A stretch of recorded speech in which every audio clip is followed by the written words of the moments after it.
Amigas, amigos, ¿qué tal? ¿Cómo les va? ¿Cómo están? Bienvenidos a otro divague de Musicalísimo, pasadita a las 12 de la noche, ya en este lunes de madrugada.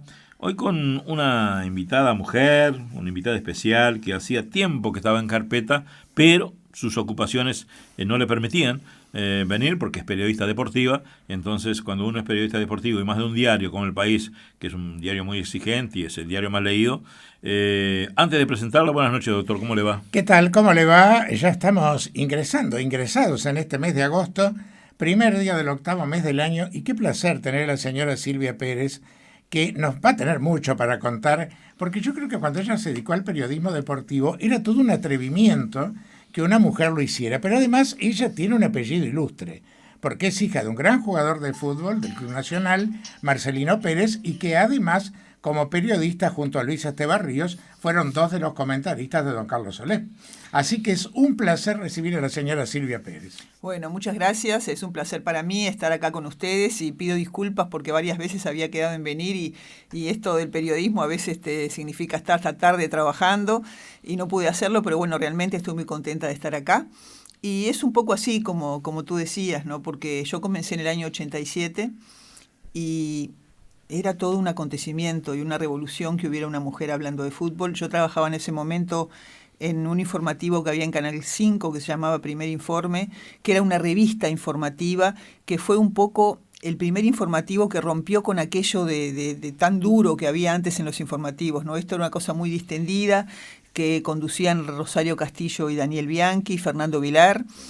Y bueno, yo comencé a hacer la parte deportiva con José María Mansilla, y bueno, y era toda una cosa. Hay una mujer que habla de fútbol en el 5, sí, pero mirá que es la hija de Marcelino. ¿Y cómo llegaste a ese contacto? Porque Bueno, en realidad yo comencé en emisora Alfa unos meses antes, en un programa que tenía Ignacio Suárez, que era muy escuchado en aquel momento.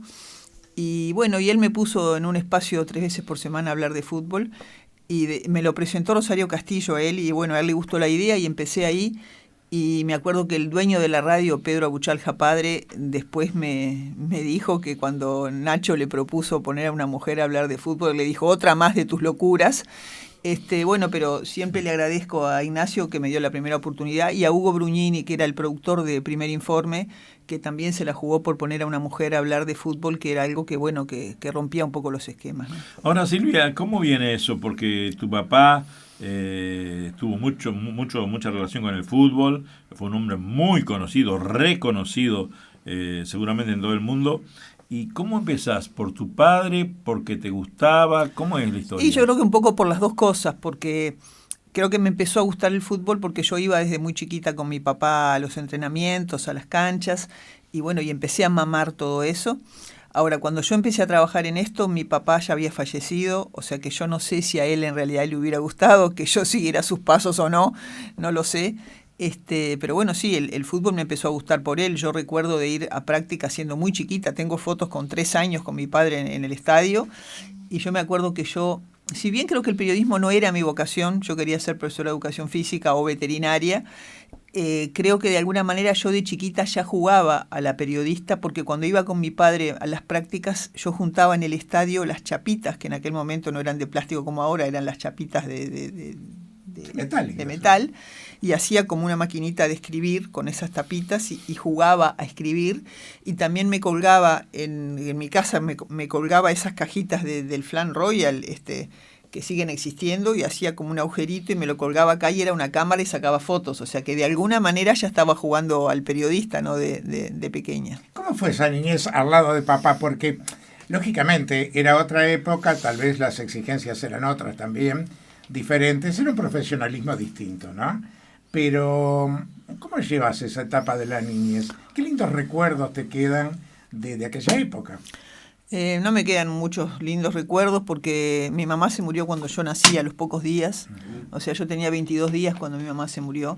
Entonces, en realidad, mi niñez fue... Quizás tuve mucho a nivel económico, fui a un colegio muy bueno, vivía en Punta Gorda, pero de repente me faltó ese cariño materno, y además mi padre... para quien hoy entiendo que debe haber sido muy difícil para él quedarse viudo con una niña de 22 días y una de 4 años, que era mi hermana, claro, se dedicó al trabajo sobre todas las cosas, a brindarnos todo lo posible, estaba viajando siempre. En las épocas en que Nacional y Peñarol, ustedes recordarán, se iban de gira un mes a Europa, es cierto, a jugar la periodismo Teresa deportivo lo Herrera. seguía en agosto. No, Todas por las eso. copas, Teresa Herrera, Todo. la de Cádiz, todo. O sea, Peñarol y Nacional eran grandes en el mundo, y mi padre se iba con ellos, y de repente estaba un mes sin venir a casa, ¿no? A mí me crió mi abuela paterna, la mamá de mi padre, que tenía 64 años cuando se hace cargo de mí y de mi hermana.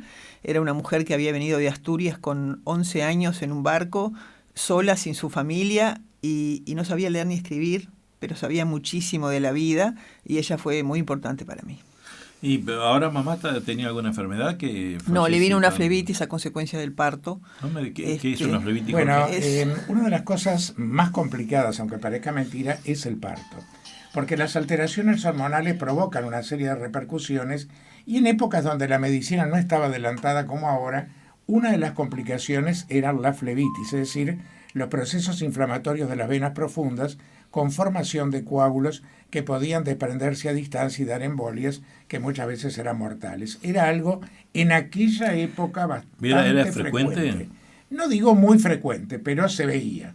Se veía. Incluso uno recuerda, y a mí me tocó la experiencia en los primeros años, cuando en los pospartos o en intervenciones ginecológicas se hacía hacer reposos prolongados, si no se daban anticoagulantes podían haber problemas. Hoy te dan anticoagulantes. Si te rompiste una pierna y tenés que estar un mes en la cama, te dan anticoagulantes todos los días y no pasa nada. Y entonces eso lo evita. Era otra época de la medicina. Sí, igual también como mi padre, yo entiendo que para él debe haber sido muy difícil todo, no nos explicó mucho qué había pasado con mi madre. Yo durante muchos años tuve siempre la culpabilidad de que se había muerto por mi culpa, ¿no? ¿Lo sentiste de esa manera? Sí, lo sentí siempre de esa manera. ¿Y cómo convivías con eso? Porque es difícil. Sí, fue difícil. Después, ya más grande, se lo pregunté a mi tía y bueno, me explicó cómo había sido la cosa, ¿no? En realidad no había sido mi culpa, pero sí había sido a consecuencia del parto. O sea que, bueno, en ese sentido... ¿Qué edad tenía mamá en ese entonces? Tenía 40 años. Muy joven. ¿Y cómo incide la falta de tu madre, por ejemplo, en esa etapa tan particular que tiene la mujer cuando en la pubertad comienza su desarrollo? Y que lógicamente un hombre, ni que hablar, que si no lo aborda ahora, menos en aquella época. Ahora creo que se aborda. Y tu abuela era grande. Sí, igual yo fui a un colegio que en ese sentido era bastante adelantado, ¿no? Y nos hablaban de muchas cosas y nos explicaban muchas cosas. Yo creo que el colegio me brindó a mí una cantidad de cosas que me ayudaron para formarme como persona, ¿no? Para transmitirme muchos para transmitirme muchos valores. Estuvo el colegio, ¿no? Que para mí fue muy importante. Yo fui a Crandon, vamos a mencionarlo porque y fue, bueno, es un colegio metodista que si bien no es religioso, te transmite una cantidad de valores. Hacíamos mucha obra social. En realidad esas cosas creo que me ayudaron mucho.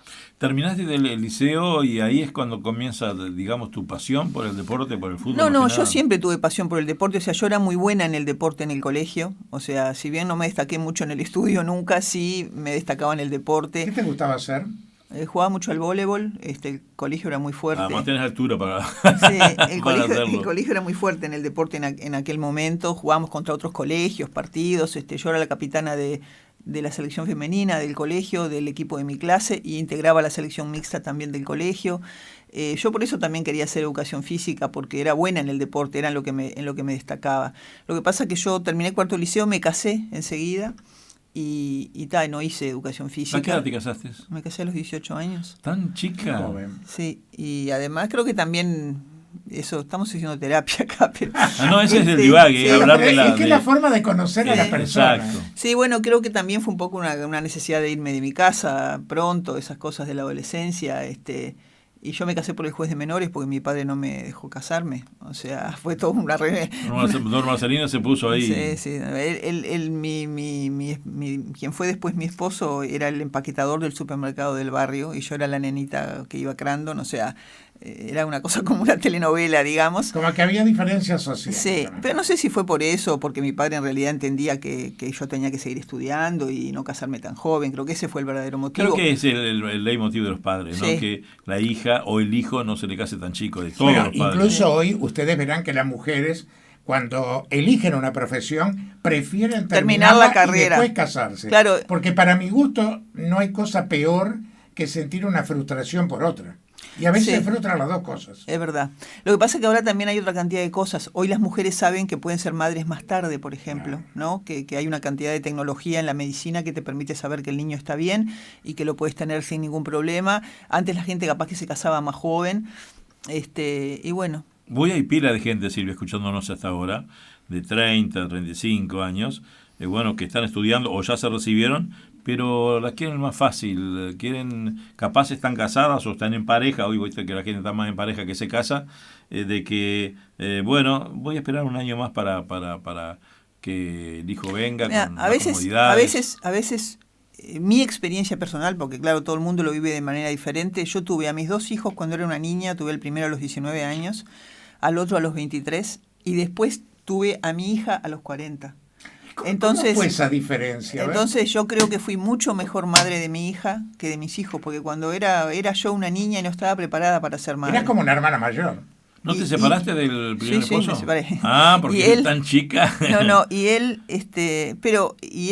yo tenía 18 y él 19 cuando nos casamos, que también era un niño, porque si él hubiera tenido, 28, capaz que la historia era distinta, ¿no? Pero te digo que hoy me separé, hoy que lo miro con la cosa que dan los años, me separé porque yo era una inmadura, que bueno, cuando el amor dejaba de ser aquello que flotase en el aire y pensase en el otro todo el día, para mí se acababa y había que terminar con la historia. Hoy sé que no es así, que el amor va cambiando, se va convirtiendo en otras cosas de repente con los años. La madurez te da otra óptica. Claro, o sea, yo hoy capaz que si volviera mi vida atrás no me separaría, por esa razón, digo, ¿no? Por más que obviamente hoy estoy en pareja con otra persona y no es que él me interese. ¿Es el papá de la chica o no? Sí, el papá de la chica. ¿Que tiene cuántos años me dijiste? 20. 20 años. 20. ¿Cómo es esa relación de mamá que pasa todo el día fuera de casa porque trabajas muchísimo? Sí. Y bueno, ella ya nació conociéndome así. Ella nació en el año 95, en plena Copa América. Pero ya tenía muchísima actividad. Sí, me acuerdo que fue el año que Uruguay ganó la Copa América acá en Montevideo. Yo iba a Los Aromos a hacer notas porque Uruguay concentraba en Los Aromos con una panza gigante. Y Alvarito Gutiérrez me decía, se va a llamar Gloria Celeste. Vamos a salir campeones y vos le vas a poner Gloria Celeste. Me decía en broma, ¿no? Mi hija se llama Martina. Pasaron los años y un día me encuentro en la feria de Villa Vierres con mi hija ya de 10, 11 años, con Álvaro Gutiérrez, y me empieza a gritar, ¡esa es Gloria Celeste! ¿No? Y me acuerdo, por ejemplo, que Pablo Bengochea, que también integraba esa selección, su esposa también estaba embarazada de su tercera hija, y él esperaba un varón. Me acuerdo que nos vino porque vino otra niña y siempre, hablábamos del embarazo porque yo estaba embarazada y su esposa también, ¿no? Ahora, Silvia, en el momento que tú te casas, perdóname, ¿no? ¿Para dónde patea la gurisa? ¿Qué es lo que le gusta? No, ella está siendo veterinaria ahora. Y lo que vos sí. Bueno, pero pasa que en mi casa nos gustan mucho los animales, tenemos animales y yo a veces considero que los animales son mejor que las personas, porque al menos el animal mata por hambre, pero no mata por gusto como el ser humano, no viola a sus hijos, no hace las cosas horribles que hacemos los seres humanos. Bueno, ella está haciendo facultad de veterinaria y ahora empezó a trabajar porque se quiere el año que viene a Irlanda y tiene que juntar dinerito. ¿Viven las dos? Porque los chicos ya deben estar... Los chicos ya no viven conmigo, ella sí. Deben ser de un niño que se llama Mauro y tiene 2 años y que es la luz de la vida de todos nosotros. Bueno, no, lo que quería volver un poquito para atrás. Tú decís, bueno, cuando yo me caso dejo de estudiar y en ese lapso, ¿qué haces? ¿Te dedicas a esa noción de amor platónico, a la crianza de tu primer hijo? ¿Y cuándo te reenganchas con una actividad que digas, bueno, no, yo tengo que tener actividad? Sí, yo después, bueno, primero, como vos decís, me dediqué a trabajar en otras cosas y a criar a mis hijos. Y bueno, con esto del periodismo, empecé ya con mis hijos, estaban en la escuela. El grande creo que estaba en primero liceo cuando yo empecé a trabajar en esto. Fue muy duro para ellos al principio, porque era como dijimos al principio, no había una mujer haciendo esto, y los compañeros le decían, tu madre entra al vestuario, esas cosas que hacen los varones, esas bromas.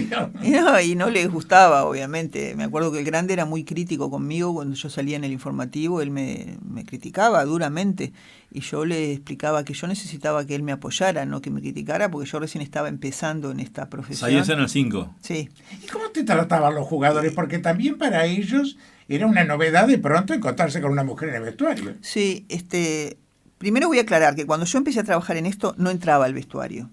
Si bien en aquella época los periodistas entraban al vestuario, cosa que hoy ya no hacen. Los periodistas hoy esperan afuera. Hoy no se entra más y se hace la nota, que antes los vestuaristas se peleaban a ver quién le hacía la nota primero al goleador.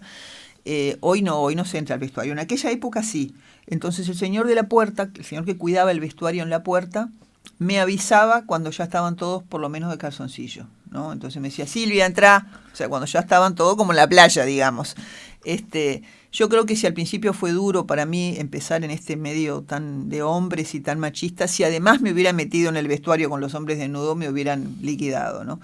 Igual tenía algunos inconvenientes, por ejemplo, yo trabajaba en el informativo de Canal 5 y me acuerdo se jugaba la liguilla en verano, se jugaban varios partidos en enero, de noche. Entonces el camarógrafo se molestaba conmigo porque como teníamos que esperar que los jugadores se vistieran y salieran para hacerle la nota, él llegaba más tarde a su casa porque como trabajaba con una mujer tenía que esperar más tiempo que si hubiera trabajado con un hombre, ¿no? Pero volviendo a lo que tú me preguntabas, no tuve ningún problema con los jugadores, al contrario, siempre me trataron muy bien. Me acuerdo la primera vez que le hice una nota a Carrasco en una de sus tantas vueltas a Nacional, me había dicho, no sabes lo que es Carrasco. Fue todo lo contrario de lo que me habían dicho. Juan me dijo, me parece bárbaro que estés haciendo esto, en el Uruguay no hay, en otros países es muy común, estoy a tus órdenes para lo que quieras. Fue todo lo contrario que me habían dicho que Carrasco iba a hacer. Lo que sí quiero aclarar, porque siempre lo aclaro, es que yo no fui la primera periodista deportiva. A ver. Mucha gente cree que yo fui la primera porque fui la primera yo soy uno de ellos. Claro, también. porque fui la primera en televisión y eso hace que la gente te conozca mucho más. Y porque además cuando yo empecé en el año 87 habían pasado 2 décadas sin que hubiera ninguna mujer, pero hubo mujeres que trabajaron en la década del 60 en diarios. Una se llamaba Isabel Pasadore, ya había fallecido cuando yo empecé a trabajar, no la conocí. La otra, Mirna Izquierdo, tuve el placer de conocerla, porque un día estaba invitada en un programa de radio y ella llamó, y después yo le hice una nota para El País de los Domingos, y yo pensé, si para mí fue duro en el año 87, para esta mujer en la década del 60 tiene que haber sido terrible. Y era todo lo contrario. Ella me contaba que llamaba al técnico y le decía, al técnico nacional, por ejemplo, y le decía, voy esta tarde a hacer notas. Entonces el técnico llamaba a todos los jugadores y les decía, hoy todos de pantalón largo que viene la señorita. Y que sus compañeros de trabajo tenían una actitud protectora con ella, porque ella era la única mujer.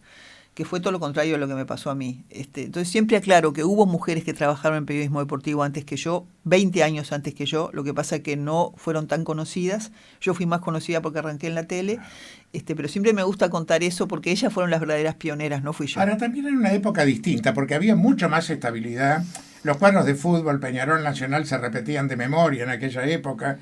Peñarol en su época de gloria tuvo 10 años el mismo equipo, cosa que ahora es imposible. Ahora, ¿cómo ves esta situación como la que se planteó ayer con Nacional, por ejemplo, que por ser a puertas cerradas ni siquiera la prensa pudo ver el entrenamiento? En esa época no existían esas pequeñeces. No existía, y además es un partido amistoso el de ayer, ¿no? O sea que tampoco era que... Yo no sé por qué, por ejemplo, yo cubro Peñarol ahora para el diario El País, ¿no? Voy prácticamente todos los días a Los Aromos. Y el Polilla es muy de cerrar las puertas también. No era de cerrar las puertas Pablo Bengochea. Con Pablo Bengochea veíamos los jueves, que era el día que hacían fútbol, veíamos la práctica. Pablo Bengochea se la cerró a los que se la tenía que cerrar. Y el Polilla la cierra bastante. No vemos las prácticas de fútbol con el Polilla. Y para mí, cuando tú ves la práctica de fútbol, tenés muchas más posibilidades después de defender al entrenador en el partido, porque de repente hay un jugador que en la práctica la rompe y en el partido fue un desastre, y vos podés decir, no, yo lo vi durante la semana y hizo esto. O sea, el hecho de que la puerta sea cerrada, vos te perdés de ver una cantidad de cosas. Además, si lo que no quieren es que se sepa el equipo lo sabemos a los 2 minutos, porque siempre alguien te lo va a pasar. O sea que, no sé, son tiempos modernos. Silvia, claro. Volviendo al pasado, ¿a qué llegas primero? ¿Al País o a Estadio 1? Al País. Yo empiezo en el diario El País. Yo estuve en el informativo de Canal 5 desde el 87 al 94, por ahí. En el 94 me voy para trabajar en Super Sport, el programa de Mario Uberti.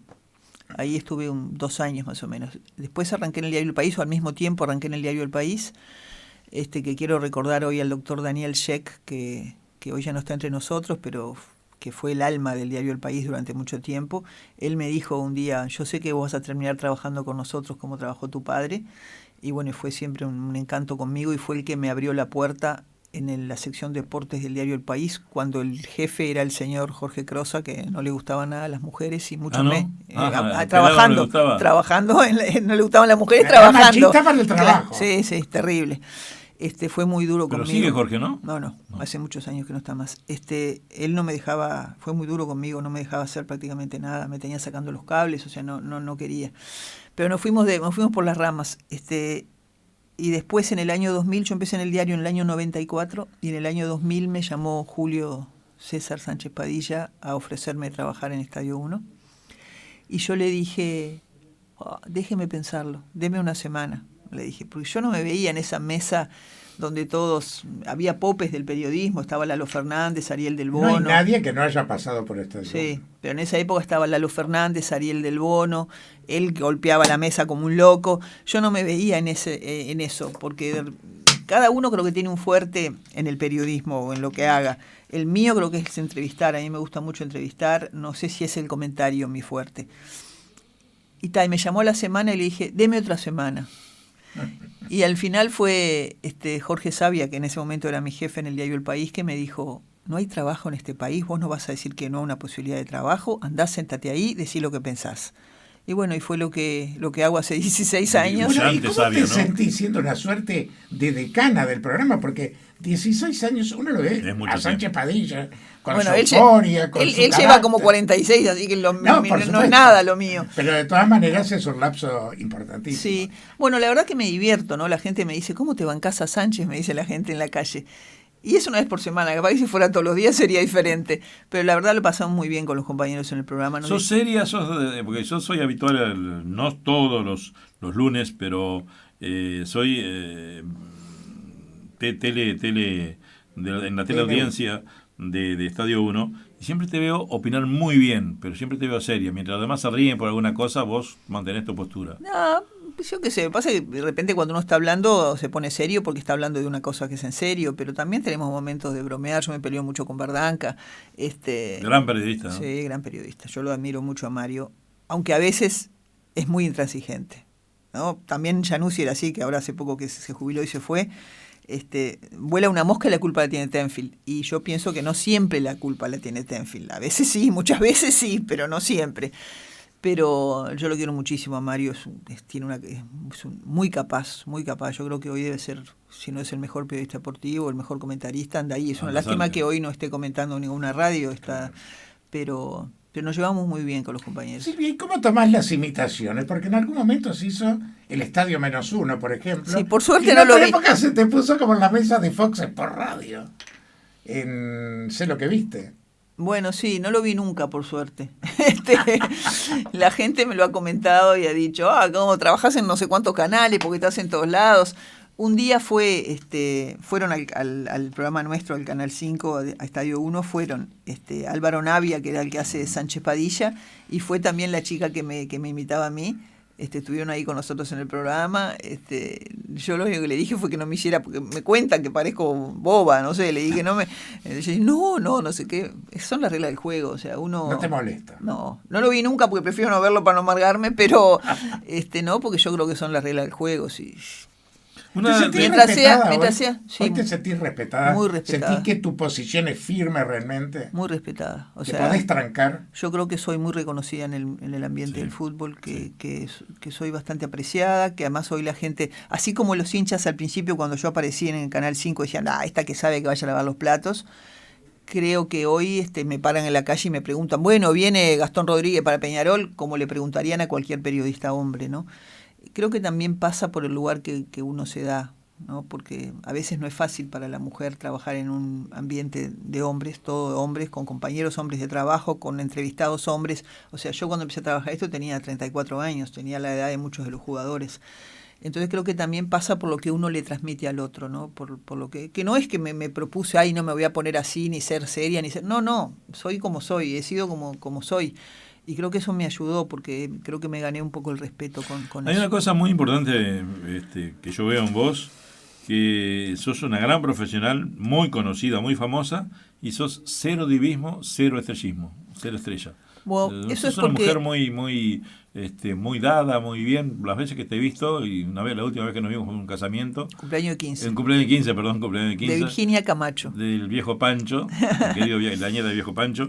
Sí. Y yo te veía actuar y sos tan natural.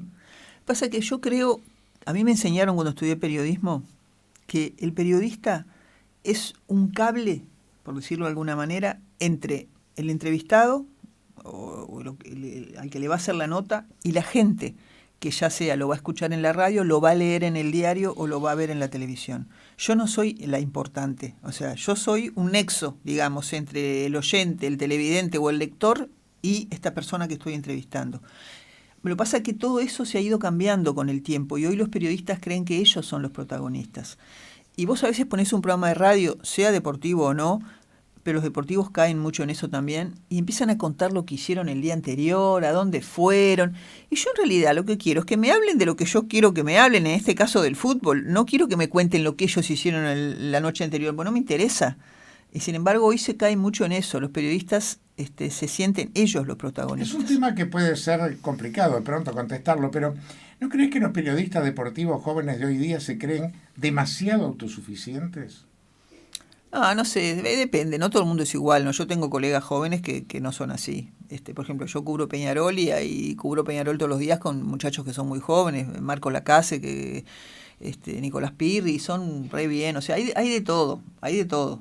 Lo que pasa que a mí me parece, y ustedes lo sabrán también, que los medios, o sea, las profesiones que tienen que ver con el ego de la gente son complicadas. Porque uno empieza, yo he visto cuando trabajaba en el informativo Canal 5 gente que entraba haciendo de una manera y porque salía unos minutos en la cajita de vidrio, como decía el negro Rivas, cambiaba. Cuando en realidad trabajar en la televisión acá, salvo raras excepciones que hacen muy buen dinero, es un trabajo como cualquier otro. Y de repente lo único que perdés es privacidad, porque de repente entras a un lugar y dicen, mirá la de Estadio 1. Pero eso no te favorece, no es como de repente en Argentina que vos vas al restaurante y capaz que no te cobran porque sos el que sale en la tele. Claro. Acá no pasa eso. No, y no podés comer tampoco porque te asedian tanto que claro, eso no son pasa dos países acá. Totalmente diferentes. Sí, totalmente. Somos parecidos y muy diferentes. Vos fíjate que el presidente Macri se enojó con Tinelli porque Tinelli según él lo ridiculizaba al aire y bueno, y lo citó a Tinelli y estuvieron reunidos como una hora. Fíjate que un presidente de la República, acá no pasa, no que un pasa. Presidente... Acá se lo ignora. Un presidente, a alguien lo imite en un programa de televisión, al presidente le da lo mismo. Bueno, más imitado que Mujica no ha habido otro, y sin embargo... Sí. Por eso, nunca hubo problema. Silvia, ¿tenés amigos jugadores en el fútbol? Digo por el rol periodista y... Sí, yo durante mucho tiempo creí que sí. He ido a casamientos de jugadores, he ido a nacimientos de hijos de jugadores, porque por ejemplo, cuando uno cubre un equipo mucho tiempo, yo durante mucho tiempo cubrí Nacional, ahora cubro Peñarol ya hace un par de años, como vos vas casi todos los días a los céspedes o a los aromos, te terminás involucrando afectivamente con la gente, o sea, yo me suelo involucrar con la gente, si te veo todos los días y estamos conversando, o sea, te empieza a caer bien el jugador, unos más que otros, ¿no? Con unos tenés más afinidad que con otros, el técnico, el funcionario, que lo ves todos los días, y se establecen, yo creo que relaciones de afecto. Yo además soy muy de establecer relaciones de afecto, pero después no sé si realmente sos amigo, porque no me ha pasado a mí, pero sé de gente que de repente dejó de estar en los medios y cuando fue a tocar una puerta se la cerraron porque ya no estabas en los medios. O sea que no sé si realmente es una amistad verdadera o si es porque, bueno, hoy sos el periodista tal o la periodista ¿Y entre los tal. periodistas deportivos, has cosechado amigos o simplemente compañeros? Mayoritariamente compañeros. Algún amigo, sí, alguno, pero contados con los dedos de una mano. Tú dijiste hoy, cuando empezaste, se supone que uno siempre tiene algún referente. ¿Qué referente recordás en tu vida que digas, este fue un gran maestro para mí, o cómo aprendí de esta persona? ¿En el periodismo? Sí. Jorge Sabia. O sea, Jorge Sabia, que fue mi jefe durante mucho tiempo en el diario El País, es una pluma muy importante en América. O sea, a mí me ha pasado de cuando viene un equipo de otro país, por ejemplo, a jugar con los equipos de acá y uno va a hacerles una nota y hay periodistas de ese país, muchas veces me han preguntado, Jorge, sigue en el diario, una pluma, no sé cuánto. Y él nos ha enseñado muchas cosas. ¿No está más, Jorge? Sí, está. Señores, No es hemos jefe, pasado pero las nos ha enseñado. 0:30 en este interesante divague con Silvia Pérez, periodista deportiva. Ustedes la ven en el Estadio 1, la leen en el diario El País, en Ovación y también en El País de los domingos. Y estamos en CX12 Radio Oriental de Montevideo, Uruguay, 770 AM, al mundo a través de www.oriental770.com en el divague de Musicalísimo. Silvia, una pregunta, no vamos a involucrar el nombre porque es muy amigo mío y seguramente también tuyo, de un periodista deportivo que ya está grande, supo estar en los principales puestos, pero últimamente ha tenido la mala fortuna de hablar de la vida privada de los jugadores, incluso está prohibido por la Mutual y que no lo dejan hablar en su programa de radio, no puede hablar ningún jugador. ¿Qué te parece esa tesitura? Me parece muy dura, ¿no? Muy dura. Ya fue además, que además él se reunió con el jugador involucrado y todo. Estamos hablando del doctor Jorge da Silva. Sí, no lo quería nombrar, pero... No, y bueno, sí, ya todo el mundo sabe que es él. Y que tuvo aquel episodio con Jonathan Rodríguez al momento que él justamente se iba a ir para el fútbol europeo y el Toto dijo que, bueno, que era un muchacho que bebía.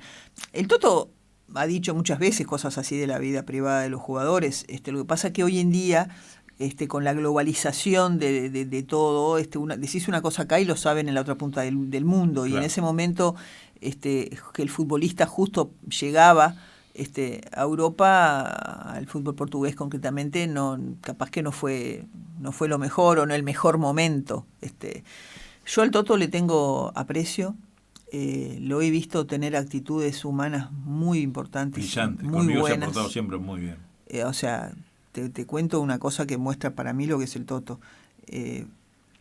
Un fotógrafo del diario El País, José Luis Bello, falleció trabajando en el diario. Le dio un infarto masivo y se murió.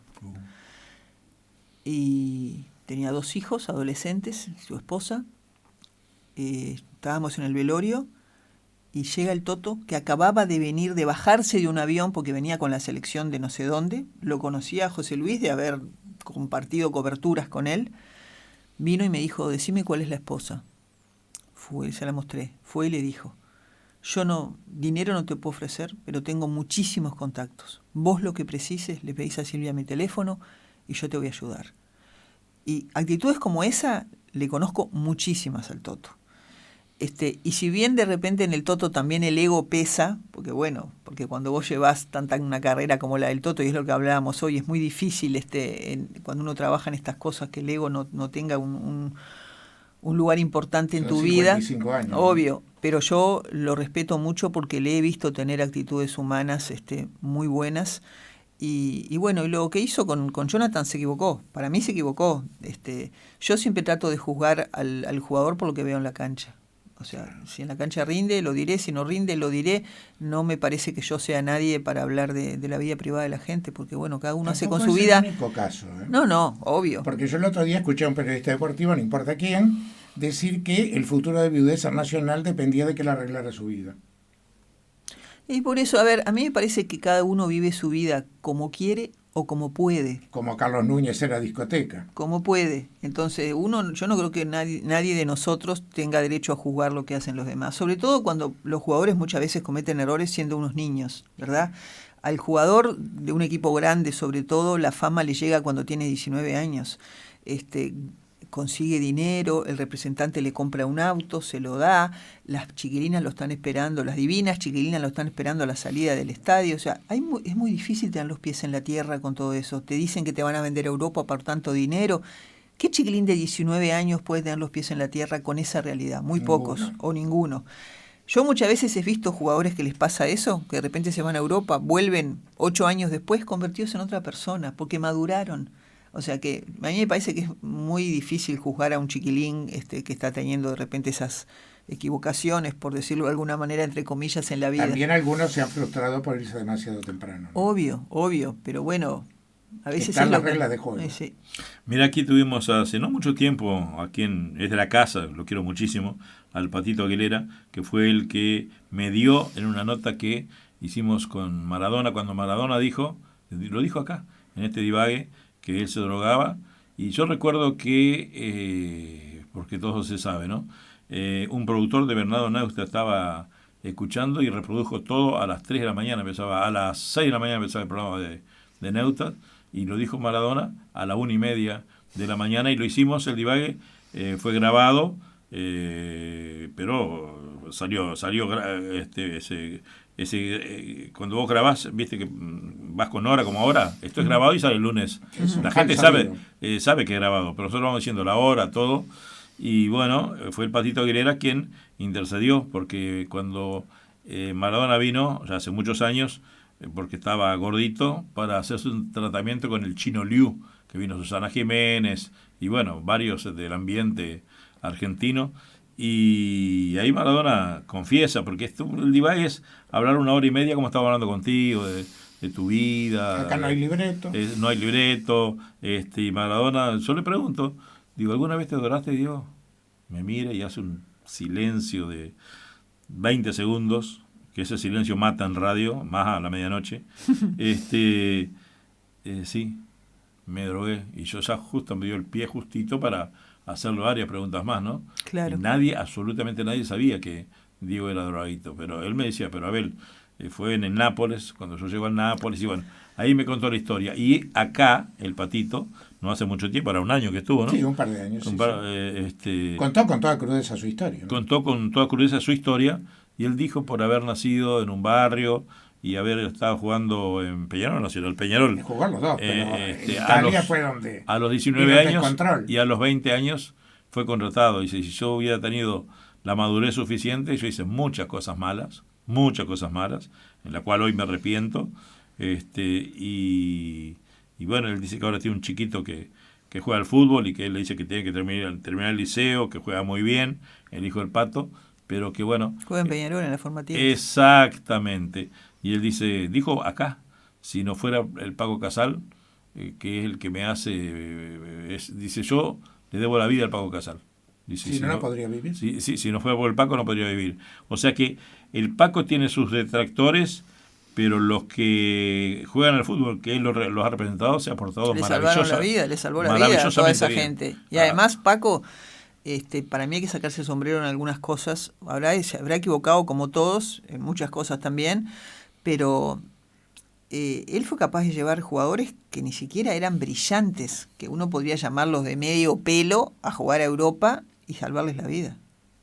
Eso hay que sacarse el sombrero, porque eso va en la habilidad del hombre de vender a un futbolista en épocas además que capaz que era más difícil todo. Ahora, Silvia, ¿qué tanto ha incidido el maestro Tavares? Porque justamente hablando de jóvenes, hemos tenido una década con el maestro Tavares y con estos jugadores que han tenido un espíritu completamente distinto y también se fueron jóvenes en su momento.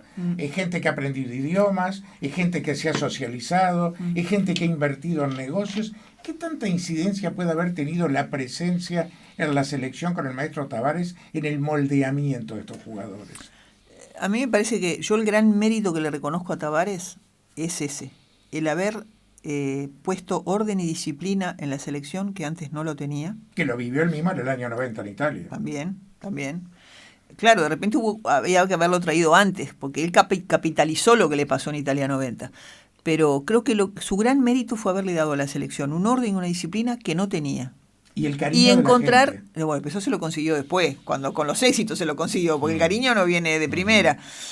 Y además él buscó un perfil de jugador. Él quería este perfil de jugadores serios. Por algo, los que no estaban ahí adentro se terminaron yendo solos. Se fueron yendo solos de a poco, no se sentían cómodos en esa selección con Tavares, y quedaron los que él quería que se quedaran, ¿no?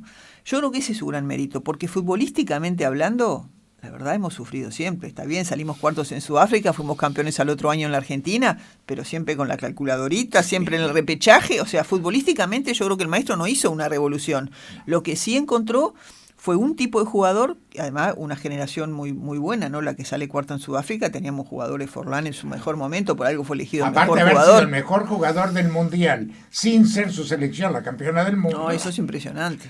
Es impresionante. ¿Y cómo ves, Silvia Pérez, el hecho de que estamos primero en el Campeonato del Mundo, no en nuestra serie, digo, en la eliminatoria, en nuestra serie, en la eliminatoria? ¿Cómo lo ves de futuro con una Argentina que siquiera tiene técnico, que un Messi ha renunciado? Yo creo que va a volver, Sí, pero no sé si va a volver para el partido de Uruguay. Porque, seguramente no. Porque No, recién tan está pronto, no. en la pretemporada, empezó hace días en la pretemporada y septiembre está a la vuelta de la esquina, ¿no? Sí, sí. ¿Cómo ves Uruguay de futuro?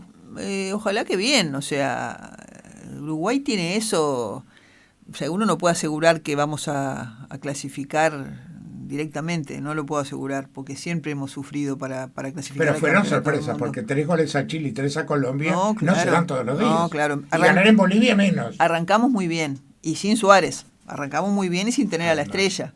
Que eso demuestra lo que es esta selección. Esta selección es un equipo por sobre las cosas, sobre todo, sobre Suárez, que eso hoy es el mejor delantero del mundo. Y sin embargo, pudimos sobreponernos a no tenerlo, ¿no? Y estamos primeros en la eliminatoria. Ahora, esto todavía falta mucho, la eliminatoria es muy larga. Ojalá podamos sacar ventaja de esta situación de Argentina.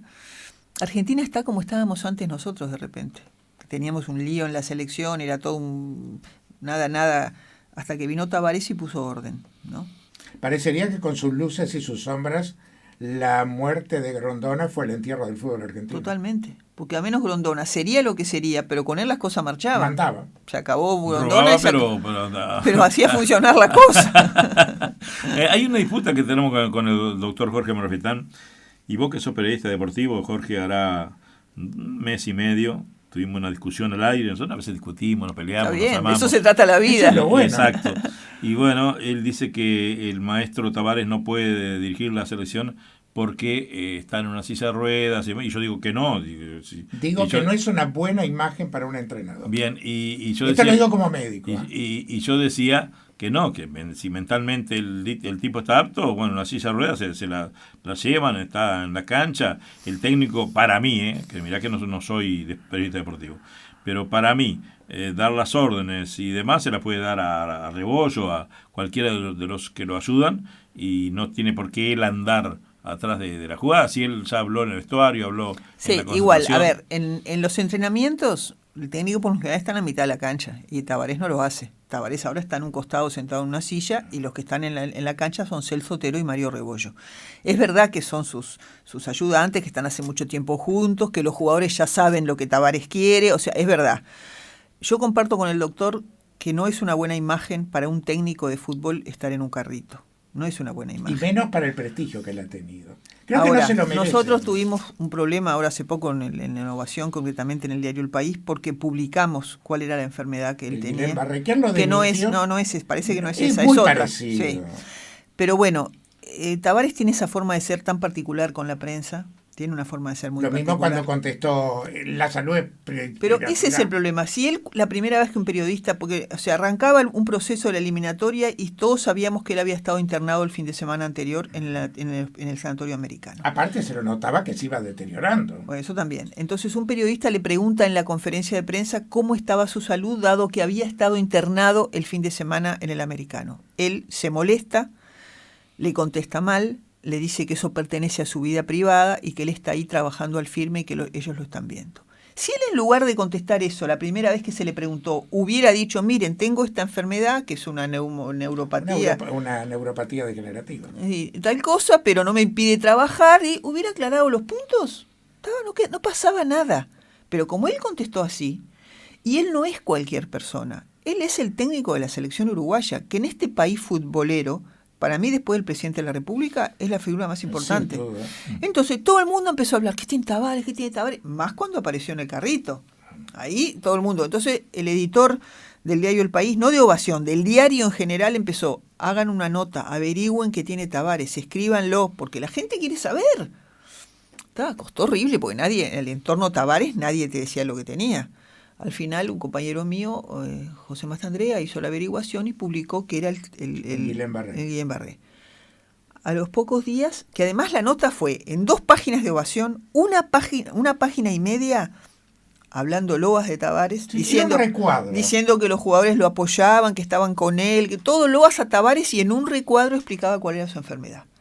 A los pocos días llama al editor de Ovación, Tavares, para que vaya a hablar al Complejo Celeste con él. Nosotros pensamos que era para una entrevista, porque él justo había arrancado su ronda de entrevistas. No. Fue el editor de Ovación, que es Daniel Rosa, con Mastandrea, que era el que había escrito la nota. El maestro estaba furioso, le salió con las 2 piernas, le dijo que eso no era lo que él tenía, que le habían hecho una imagen horrible, que la gente lo llamaba de todas partes del mundo. Bueno, al final se fue ablandando la cosa, quedaron en que ellos iban a poner cuál era su verdadera enfermedad, que lo iban a tuitear, que lo iban a poner en la web. Perfecto. Después terminaron más bien hablando de lo que venía, todo, se fueron.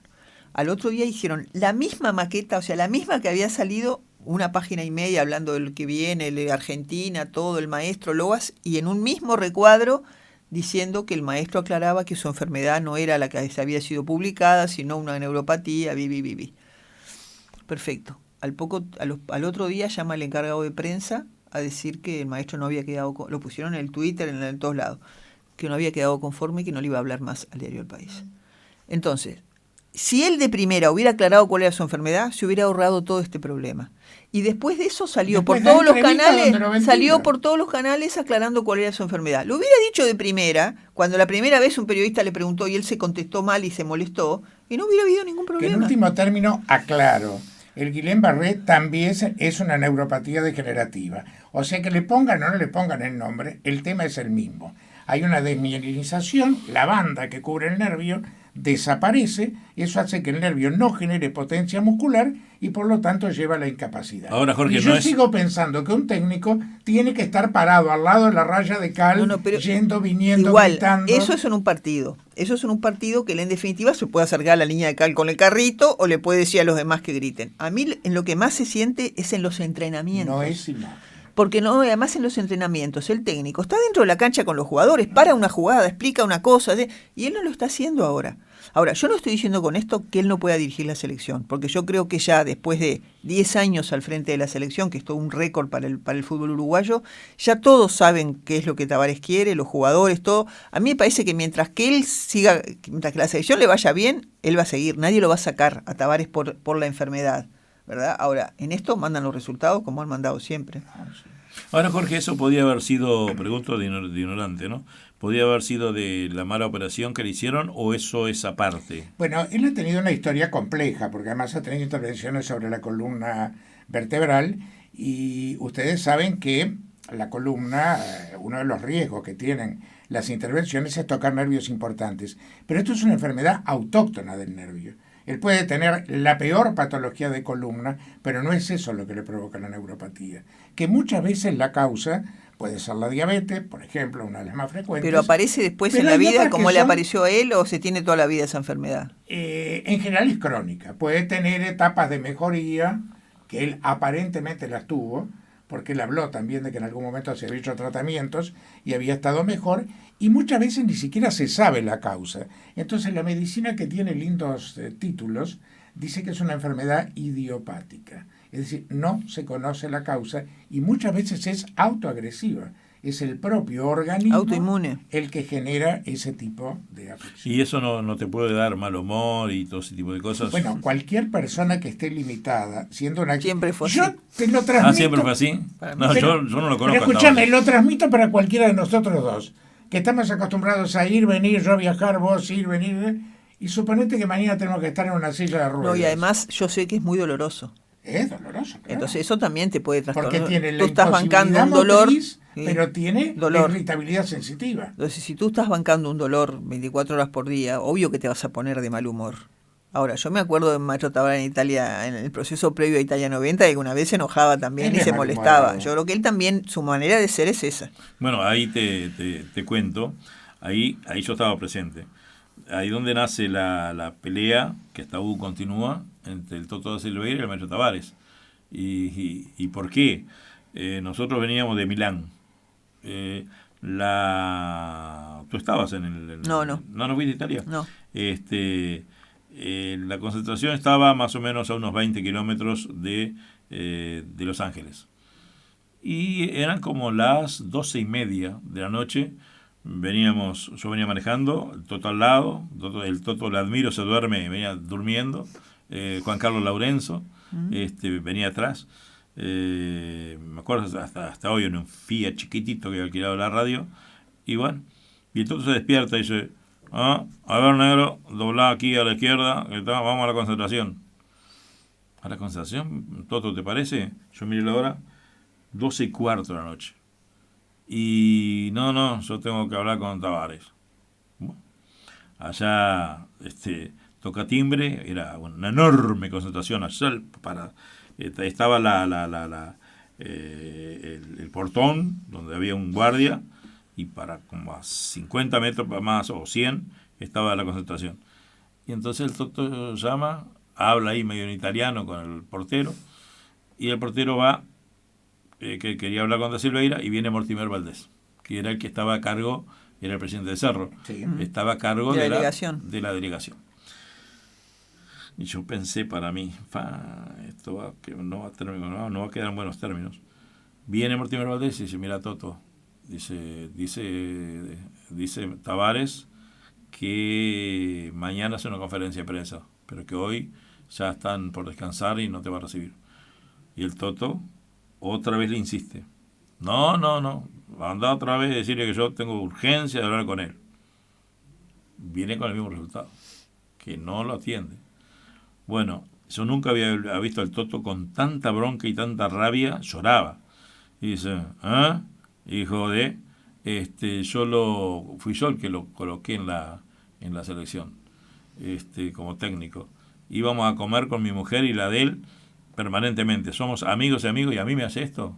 Dice: bueno, y ahí empezó a darle, hasta que hoy no se llevan. Bueno, Tavares hizo una gran obra con el Peñarol del 87, lo saca campeón y tampoco se va en buenos términos. Es una persona díscola, como está pasando ahora con Hugo de León, que parece que se va de Nacional porque se molestó con lo que dijo Munúa. Donde está de León hay problema siempre.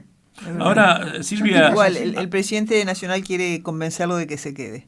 Pero es bravo. Difícil que lo convenza. Silvia, ¿cómo nace una parte muy leída del país, deportiva, ¿no?, que es Ovación? ¿Y quién le pone el nombre, Ovación? Cosa que no me acuerdo quién se lo puso. A mí no me gustó cuando se lo pusieron, porque Ovación, hay una Ovación en Perú, pero bueno, se impuso, la verdad es que el nombre se impuso, y además fue cuando se decidió hacer un suplemento deportivo que saliera todos los días, porque antes la parte de atrás del diario era deportes, ¿no? Salía Sábana, yo me acuerdo de escribir aquellas páginas Sábana que daban mucho más trabajo que las que escribimos ahora en Ovación. Y la verdad que se impuso, fue el primer suplemento deportivo así de un diario que saliera todos los días, y es una cosa muy impuesta. Nosotros al principio nos costaba, por ejemplo, yo atiendo el teléfono en el diario y digo: El País Deportes, ¿no? El País Deportes, buenas tardes, y mis compañeros jóvenes dicen Ovación, buenas tardes, ¿entendés? Pero uno de poco se va acostumbrando. Yo a veces le hago un autoenjuego y digo: bueno, sale mañana en Ovación, porque fue un producto que realmente se impuso, ¿no? Y además está también la web. Hoy en día todo ha cambiado para los periodistas. Antes nosotros escribíamos solamente para el papel. O sea, yo iba a una práctica de Peñarol, como estoy cubriendo ahora, venía, lo escribía tranquilamente de cosas y me iba para mi casa. Bueno, obviamente a veces hacía otras cosas también, pero hoy tengo que ir a la práctica, estar tuiteando todo lo que hacen los jugadores en la práctica, que es un trabajo también, porque vos estás escribiendo, a veces te perdés lo que pasa porque estás escribiendo. Llegás al diario y escribís para la web una nota, para el digital una nota, que es más bien informativa, y después tengo 2 páginas para el diario papel que tengo que buscarle otra cosa, que no sea lo que escribí para el papel, para la web, o sea, una cosa diferente, o sea, que estamos... todo ha cambiado. También sacamos fotitos que subimos al Twitter de los jugadores. Hay una inmediatez que antes no existía. Bueno, por eso, hoy es el periodismo, acabas de decir la palabra exacta. Hoy el periodismo se basa en la inmediatez. Todo es inmediatez. Escribir qué pasó, ganarle al otro. Por ejemplo, hoy es imposible mantener una primicia. Es imposible. Antes, a veces uno conseguía una primicia para el diario, la guardaba y salía el otro día con unos titulares, unas letras grandes, porque nadie la tenía y vos sabías que nadie la tenía. Hoy es imposible, porque enseguida está en Twitter, es imposible. Es eso, el periodismo de la inmediatez. Y bueno, uno no tiene más remedio que acostumbrarse a las reglas del juego, porque hoy es así, y o te acostumbras o te vas para tu casa. Pero a veces a uno le cuesta, porque yo no estudié periodismo para escribir una frase de 160 caracteres, que es lo que se pone en Twitter. Eso lo hace un niño igual. ¿Entendés? Uno estudió para escribir una crónica, una entrevista, diferente. Pero bueno. ¿Y qué tanto más estresante se hace un periodismo así? ¿Qué es más estresante? ¿Qué tanto más estresante? ¿Más estresante? Sí, es más estresante. Es más estresante porque estás ahí, tenés que estar poniendo todo de inmediato. Y si no te llaman, no, pero ¿qué pasó? Escuché, lo puso fulanito y bueno, lo pusiste. Es así. Y cuando vas al exterior no te cuento nada. Cuando vas al exterior es terrible. Tenés que estar tuiteando todo lo que hacen los jugadores. Por ejemplo, van a jugar Copa Libertadores, Copa Sudamericana. Todo tuiteando todo. Tenés que escribir para la web unas notas, para el pegoso. El día del partido tenés que escribir el comentario y mandarlo enseguida porque es tarde para acá, de repente, y allá no es tarde, y donde no te funcione, a veces no te funciona el wifi, no te pasan las cosas, te pones histérico porque no te pasan y acá están esperando que llegue el comentario. No. La gente dice, ay, qué suerte que vas de viaje con... No, qué suerte, anda vos. Al menos un poco de tus primeros viajes al extranjero, ¿cómo fueron? ¿Qué expectativa? Porque claro, cuando uno lo mandan por primera vez, supongo que es una... ¿Y a qué países ha viajado? Sí, yo no he tampoco viajado tanto en relación a otros periodistas, ¿no? Pero bueno, por ejemplo, en épocas que era diferente, el diario cubría de manera muy distinta todo. Me acuerdo una vez, durante la época de Pasarela, jugaba Uruguay-Brasil en Río de Janeiro, fuimos 3 periodistas y 3 fotógrafos para cubrir ese partido. Hoy no existe. Hoy va uno y un fotógrafo con suerte. Yo la verdad que, por ejemplo, uno de los viajes que más valoro y no tiene nada que ver con el deporte, era cuando yo trabajaba en El País de los Domingos, que a raíz de mis problemas, los de Crosa conmigo más bien, Daniel Sheck, que era el dueño del diario, me pasó para El País de los Domingos. Miguel Carvajal era el editor y me dijo, ahí vas a pasar, nada que ver con Crosa, vas a pasar bárbaro, no sé qué. Entonces yo salí de deportes y escribía en El País de los Domingos, pero escribía siempre de deportes, o sea, hacía una nota con un jugador, con un deportista, siempre, pero de deportes. Y bueno, y una vez vino una invitación de una agencia para ir a La Paz y Machu Picchu, para un periodista, compañero mío, y él estaba con problemas cardiológicos o depresión y no quiso ir a la altura. Nadie quería ir a la altura. Entonces yo dije, bueno, si nadie quiere ir, voy yo, dije yo. Y yo fui, que en realidad lo que tenés que hacer en ese tipo de invitaciones es escribir después una nota sobre lo que fue tu viaje, sobre lo que viste, que en realidad es muy fácil para un periodista.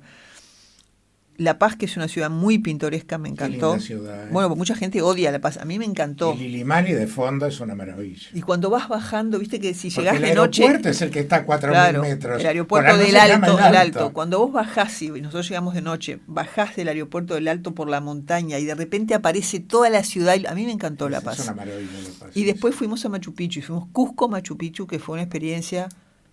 para mí impresionante, ¿no? Porque hay gente... ¿Cómo te coloca por encima de todo, verdad? Sentís una inmensidad, una paz, sí, algo extraño, ¿no? Sí, y además te preguntás cómo hicieron para hacer eso, en la época en que lo hicieron. Y la otra gran pregunta, ¿por qué se fueron si nunca fueron conquistados? Sí. A mí me encantó. Machu Picchu se redescubrió en 1910. Sí. Porque hay gente que te dice, por ejemplo, ay, las cataratas, la vida es antes y después de las cataratas. Yo fui a las cataratas. La vida no fue antes y después de la cataratas. Es divino, es todo. Un espectáculo maravilloso. Pero Machu Picchu tengo dudas. Bueno, y después lo más importante que hice a nivel de viaje fue ir a entrevistar a Luis Suárez a Liverpool, cuando todavía él no hablaba con nadie, todavía no había hablado con ningún medio después de toda aquella acusación del racismo, que en realidad también fue medio de rebote, porque vino una invitación al diario de la Embajada Británica para ir a cubrir, previo a los Juegos Olímpicos de Londres, todos los estadios y cómo se venía desarrollando todo. Y me mandaron, creo que en parte porque hablo inglés, y me mandaron. Y yo dije, bueno, si voy a ir a Londres, me voy a Liverpool. O sea, Suárez era el hombre del momento, en ese momento en el mundo. Y está cerquita. Claro. Entonces, era mi primera vez a Europa, nunca había ido a Europa. Y fui, y después, bueno, cuando terminó todo eso de los juegos, me fui sola a Liverpool y yo ya me había comunicado con él por mail y me había dicho que sí, que fuera el entrenamiento. Estaba Coates también en ese momento. Y esa fue una nota muy linda, porque, claro, él no había hablado todavía sobre todo lo que le había pasado. Bueno, y después el año pasado fui también a París a hacer a Cavani. que también fue una invitación de Nike, que es la empresa que viste a estos jugadores, que invitaba a periodistas de Uruguay, uno de Argentina, uno de Chile, y todos a hacer a Cavani en París. Yo no conocía París, estuve muy poco, estuve 2 días, pero bueno, solo ver la torre así de abajo es una cosa que también la viste muchas veces en películas, pero cuando estás ahí es realmente impresionante. Y después de hacer a Cavani, que nos citó a todos los periodistas, como era uno de cada medio y le daba 20 minutos a cada uno, en un hotel maravilloso ahí en París. Y después fui a Burdeos a hacer a Roland, que ya que estaba también fui a hacer a Roland a Burdeos, precioso. Y además la verdad que, claro, ya Cavani está en un nivel que ya te atiende, por más que lo conozco de que estaba en la sub-20, ya como tenía que atender a muchos, ya era diferente la relación, ¿no? Roland nos llevó a almorzar, nos recomendó el vino que teníamos que tomar de Burdeos, nos acompañó por la ciudad, la verdad que... ¿Y Cavani se portó diferente a pesar de... Claro, lo que pasa es que él ya tenía previsto atender a tantos periodistas, porque había uno argentino, uno chileno, éramos varios, entonces te daba tantos minutos, a nosotros igual nos dio más porque éramos uruguayos, pero él fue a ese hotel a hacer esa entrevista y se fue, o sea, no estuvimos después con él en otra instancia como si estuvimos con Roland, ¿no? Eso es también, yo entiendo también, cuando uno llega a ser una figura, con lo mismo que pasa con Suárez, antes vos le escribías a Suárez y te contestaba, ahora no te contesta más. O sea, claro, llega un momento que es tanto la gente que le pregunta y le escribe y le asedia que no lo hacen más. No creo que es un poco lógico cuando sos una estrella tan importante a nivel mundial como son Suárez y Cavani, por ejemplo, o Messi, ¿no? Como era Maradona antes, hoy que hablabas de Maradona. Es imposible la vida de Maradona. Te cuenta Ariel Krasowski, que jugó con él el Boca, que iban de viaje y Maradona no podía salir de la habitación del hotel. Era horrible su vida. Era Maradona, pero no podía... Los otros compañeros andaban por ahí, por la puerta del hotel. Él no podía salir del hotel. Sí, el tema de la privacidad se transforma en cruel. Sí. Señores, hemos pasado a la 1 de la mañana. Qué rápido se va el tiempo. Sí, impresionante. Conversando con Silvia Pérez en este divague de Musicalísimo, que está el mundo a través de www.oriental.770.com, aquí en CX12, Montevideo, Uruguay. Silvia, vos que sos profesional, ¿qué está pasando con el fútbol uruguayo con estas ahora medidas que el Ministerio del Interior, si no traen cámaras Nacional, Peñarol, no deja ir a la policía? No cualquier cámara, además. Y no cualquier cámara. ¿Cómo la ves vos desde el punto periodístico? Ahora el fútbol no sale el 5 de agosto, que iba a ser la fecha para comenzar el campeonato uruguayo. Ahora se está hablando del 13, pero parece que tampoco se llega al 13. Según las declaraciones de Jorge Vázquez ayer, a Aldo Silva, Código País. Lo del 13 está en duda. O sea, comenzaría el 20. ¿Cómo ves vos como periodista deportiva? Bueno, a mí me parece, y esto es una gran discusión que tengo con Bardanca en Estadio 1, que la violencia es parte de la sociedad. O sea, él dice que hay una violencia que es particular del fútbol. Para mí la violencia es una sola y está en la sociedad. Ahora pasan cosas que antes no pasaban y el fútbol se presta para eso. ¿Por qué? Porque vos en la tribuna estás anónimo y haces cosas que de repente no haces cuando vas en el ómnibus. O sea, hay gente que en el fútbol es capaz de hacer cosas que no hace en otro lado. Te podés histerizar fácilmente. Claro. Ahora, en este problema del ministerio con la AUF, a mí me parece que todos están en una posición un tanto intransigente, ¿no? Es verdad que la AUF se comprometió a una cantidad de cosas que no hizo, entre otras cosas porque no tiene plata para comprar esas cámaras de identificación facial, que no es solo la cámara, el costo, sino todo el software que significa que le pueda llegar a la policía para... Que eso es en lo que hizo hincapié Vázquez ayer. Sí. No es colocar la cámara, claro, es que los software lleguen. Claro, eso es carísimo y además a los pocos años ya queda obsoleto ese software, tenés que conseguirte otro, o sea, la AUF no está en condiciones de hacer eso. Es verdad que la AUF no cumplió con lo prometido. También es cierto que el ministerio se ha vuelto muy duro en este tema, muy duro. Yo soy de la opinión de que la policía tiene que estar adentro de un espectáculo público. Que siempre lo estuvo, Silvia. Pero, obvio, Silvia, siempre lo estuvo. Nosotros, aún antes, cuando hinchas de Peñarol Nacional estaban juntos en la tribuna olímpica y no pasaba nada, la policía estaba dentro de ese espectáculo público. Llegaba al estadio y estaban y los acorazados afuera. Y eran épocas, ojo, en que de repente cuando yo empecé a ir al fútbol, el campeonato tenía 18 fechas, el clásico era la penúltima, y uno le daba la vuelta olímpica al otro a la cara y no pasaba nada. Claro, esa era en otro tiempo, no es ahora, ¿no? Pero bueno, pero por lo que dice Silvia, porque la sociedad evoluciona en violencia. el Y tema bueno, es que y por eso, y más tiene que estar la policía si la sociedad evolucionó en violencia. Claro. Además, los guardias de seguridad, estas empresas privadas que el ministerio le exige a los clubes que tengan, si no puede la policía con estos violentos, ¿va a poder la seguridad privada? y aparte no puede Que muchos disparar, no tienen puede- armas. Que El otro día dijo Layera en esa famosa conferencia de prensa de que ellos se prestaban a entrenar a los guardias privados que incluso podían usar armas. Ahora yo me pregunto, un día un guardia de seguridad mata a un hincha, ¿le dan garantías? el ministerio dice que sí. Yo tengo guardias de seguridad en la Puerta del Diario, que es una empresa contratada por el diario. Hablé este tema con ellos y ellos me decían que no es así, que ellos no tienen las garantías que tiene la policía. No la tienen. La prueba está que ningún Pero además guardia de seguridad... hay cosas que vos admitís en un policía y no admitís en un guardia de seguridad. Por ejemplo, te cachean al entrar al estadio. Claro. Que me venga a tocar un guardia de seguridad, no. Es un particular Claro. que te está violentando. La policía es la policía. Hay una policía femenina que te cachea cuando entras al vestuario y te muestra, le tenés que mostrar la cartera y lo que sea. Pero es una policía.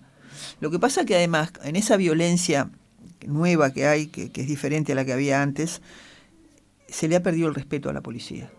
O sea, los violentos del fútbol, los barras, y no solamente del fútbol, porque uno lo ve cuando pasan las cosas que pasan en los informativos, no le respetan más a la policía. Vos antes veías a la policía y te asustabas. Ahora, pero hemos visto en un partido cómo los barras ayudaron a salir a la policía de la tribuna. O sea, no se respeta más a la policía. Entonces también el ministerio tendría que plantearse todo ese tipo de cosas y no solo exigirle al fútbol. A mí lo que me da la impresión es que le exige al fútbol cosas que no le exige a otros. El otro día ponían el ejemplo de un partido jugado en la cancha de voleibol mundial donde se vendieron 26 entradas. Y había más policías que Habían gente. 12 policías. Ah. Entonces, ¿cuál es la diferencia entre el básquetbol y el fútbol? Si yo no entiendo, creo que la audiencia tampoco entiende del por qué la policía está, o la policía no, el Ministerio del Interior está actuando como está actuando. Con eso, Para como mí vos está decías, siendo demasiado... duro. No quiere durísimo. reprimir en buen romance. No, además eso que viste que ahora hay una teoría de que si la policía entra a la tribuna es peor. Es peor el remedio que la enfermedad, que la violencia recrudece. Pero bueno, entonces le dejás que hagan lo que quieran. Pero no se puede, digo, dejar, porque todo el mundo sabe acá, este país es muy chico, sabe quién es quién. No se le deja entrar y listo. Claro, lo que pasa Otra es que- cosa que se dice, el fútbol es un espectáculo privado. Sí, es privado en tanto y cuanto Peñarol y Nacional son clubes, pero al juntar 60.000 personas, Claro. es un espectáculo público.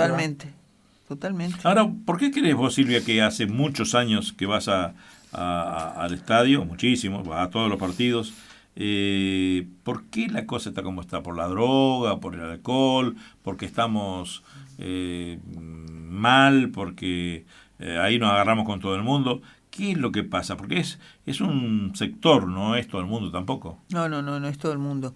Yo creo que la droga debe haber influido bastante, ¿no? Porque, por ejemplo, ladrones hubo toda la vida. Toda la vida hubo ladrones. Pero no te mataban por 20 pesos como te matan ahora. Pero eso sirve para la tiza de pasta base. Claro. Yo creo que eso influye. No digo es que sea la única razón. Nada más tampoco soy especialista para hablar de esto, pero creo que influye. Porque la violencia con la que son capaces de matarte por un dinero Por ejemplo, en insignificante... un barrio humilde no se agredía al comerciante de la zona. Jamás. Ahora, había códigos. A ver, aún entre los ladrones había Sí, códigos. sí. Yo O sea, trabajé de madrugada en las sendas del Casaballe o en el Marconi con una ambulancia pública y si algo era respetado era la ambulancia. Ahora del no. médico. Ahora las emergencias móviles muchas veces les cuesta entrar a esos barrios, porque tienen miedo. O sea, todo ha cambiado. Y el Todo ha chico que, cambiado. por ejemplo, mata a un policía en esos barrios es declarado por esa barrio, por los chicos, por sus por sus semejantes, es un héroe. Claro. Hay cosas que Sí. se nos fue tanto de las manos Sí, que totalmente. no. Y además es una lástima que en este país pasen esas cosas, porque en este país que, como vos decías, nos conocemos todos, somos tan poquitos, Eso sí. podíamos tener un país maravilloso para vivir, y sin embargo se ha transformado en esto el Uruguay, ¿no? Porque además hay otra cosa. ¿Qué pasa? A mí antes no me... Perdón que te interrumpa. A mí antes no me pasaba. Yo ahora de repente si me bajo del ómnibus y camino 5 cuadras de noche hasta mi casa, me da miedo. Pero sí, Silvia, pasa miedo. acá. No es lo mismo tomar el ómnibus de noche en Cerrito que ya ahora tener que subir hasta 25 de mayo. Sí, sí. ¿Sabés por qué nosotros tuvimos Y que antes yo cambiar? andaba perfectamente, no me tenía miedo de nada. Estos divagues se hacían en vivo en 18 y G. Claro, cuando la radio que era de los Romay estaba allá en... ¿Quién viene a la en 1:30 de la Montecarlo. mañana acá? No te podemos invitar a la 1:30 porque tenemos miedo de que te pase algo. Entonces, si a un invitado le pasa algo, Dios mío, por eso lo hacemos grabado.